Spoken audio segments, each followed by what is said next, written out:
The Minister of Education, Adamu, has admitted failing as a minister.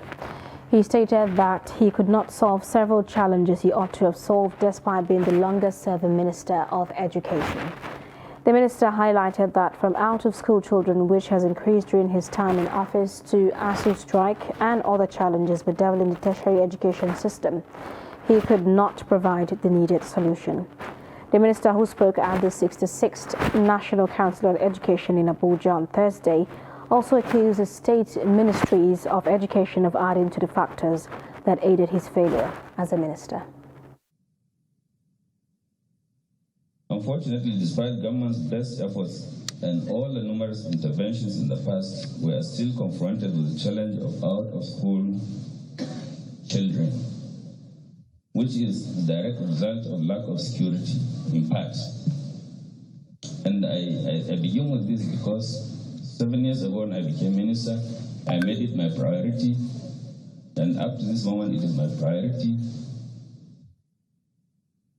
And I think I should say this. One of our elders phoned me about 2 weeks ago, 2 or 3 weeks ago. He said, "Please, do you realize that from yesterday, you are the longest serving Minister of Education in Nigeria?" I didn't know, and I really didn't care whether I am the longest serving or shortest serving minister. The only thing that worried me was I came into office with the resolve to remove out-of-school children, and I failed. As a fallout, I requested that we should declare emergency in education, especially at the lower levels.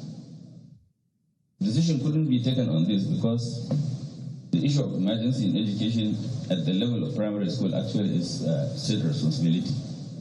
So I was directed by the president to turn that memo into a memo for the National Economic Council, which I did, with the thinking that if the council bought into it, and the members are state commissioners, state governors, it means it will just be a nationwide business. I had to make a presentation 3 times, and up to this moment, emergency has not been declared.